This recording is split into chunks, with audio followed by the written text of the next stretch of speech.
எல்லா தமிழ் மக்களுக்கும் என்னுடைய வணக்கம். இன்னைக்கு நம்ம கேரளா சமையல் பார்க்க போகிறது விஷு ஸ்பெஷலாக இருக்கிற ஒரு அடையோட ரெசிபி தான் விஷு அடை. எப்படி செய்யலான்னு பார்த்துட்டு வரலாம். அதுக்காக ஒரு கப் அளவுக்கு வறுத்த அரிசி மாவு எடுத்திருக்கு. மார்க்கெட்டில் இருந்து வாங்கினா நம்ம இடியப்பத்துக்கள் எடுக்கிற அதே அரிசி மாவு தான் ஒரு கப் அளவுக்கு எடுத்திருக்கு. இதுக்குள்ளே 1/4 டீஸ்பூன் அளவுக்கு உப்பு கூடி சேர்த்ததுக்கப்புறம் நல்ல ஒரு டைம் கலந்து விட்டுக்கோங்க. அதுக்கப்புறம் நம்ம இது பிசையறது கொதிக்கிற தண்ணி ஊற்றி தான். பச்சை தண்ணி ஊற்றி இது பிசையக்கூடாது. அப்போ மாவு கரெக்டாக வராது, ரொம்ப தண்ணி மாதிரி ஆகி போயிடும். கொதிக்கிற தண்ணி ஊற்றி நம்ம இது பிசையும் போது மாவு கொஞ்சம் வெந்து நல்லா சாஃப்டாக கிடைச்சிடும்.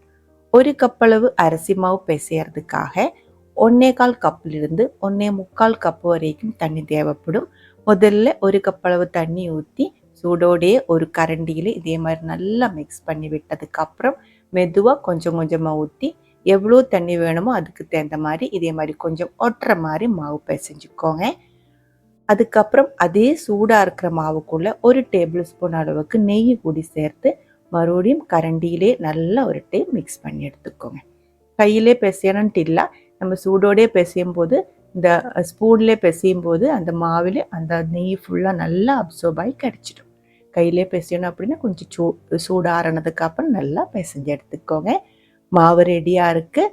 இதுக்குள்ளே வைக்கிறதுக்காக ஃபில்லிங்காக 1 கப் அளவுக்கு துருவன தேங்காய், 1/2 கப் அளவுக்கு வெல்லம் துருவி எடுத்து வச்சிருக்கு, ஒரு மீடியம் சைஸ் இருக்கிற நேந்திரப்பழம்.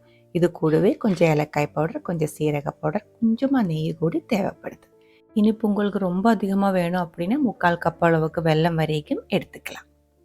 நம்ம இது இப்படியே சேர்க்காம கொஞ்சம் சூடு பண்ணி தான் சேர்க்கிறது. அந்த பழமெல்லாம் பச்சையாக இருக்கு இல்லைங்களா, அதனால ஒரு கடாய் சூடு பண்ணி 1 டீஸ்பூன் அளவுக்கு நெய் சேர்த்து, நெய் சூடானதுக்கப்புறம் நேந்திரப்பழம் சின்ன சின்ன பீஸாக நறுக்கி அதுக்குள்ளே சேர்த்து 2-3 நிமிஷம் மீடியம் லோ ஃப்ளேமில் நல்லா வதக்கிக்கோங்க.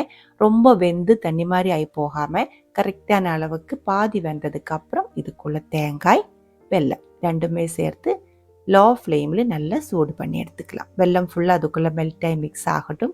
அதுதான் அதோட ஒரு பக்குவம். நேந்திரப்பழம் எடுக்கும்போது ரொம்ப பழுத்து தண்ணி மாதிரி இருக்கிறத எடுக்கக்கூடாது. இந்த ஃபில்லிங்கில் ரொம்ப தண்ணி வந்துடும்.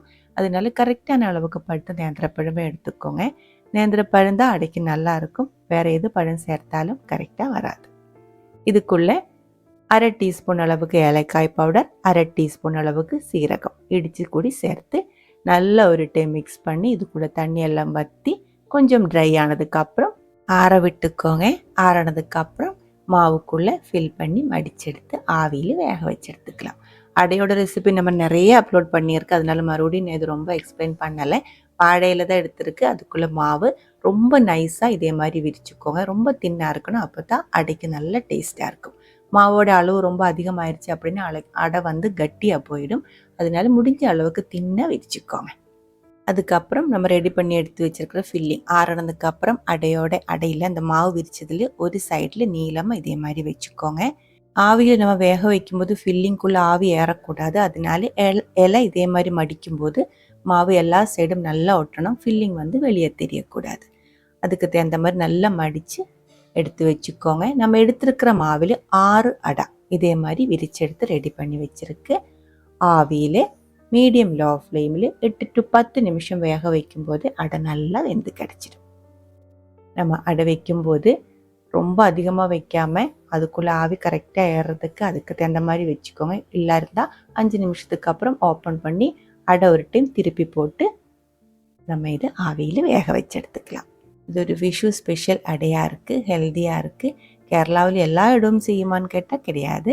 சில இடத்துல ஸ்பெஷலாக செய்கிற ஒன்று தான் விஷு அடா, விஷு கஞ்சி, விஷு கட்டை அந்த மாதிரி செய்கிற ஒன்று தான் இது. பிடிச்சிருந்தா கண்டிப்பாக ட்ரை பண்ணி பாருங்கள். அதுக்கப்புறம் உங்களோட கமெண்ட்ஸ் எல்லாம் சொல்லிடுங்க.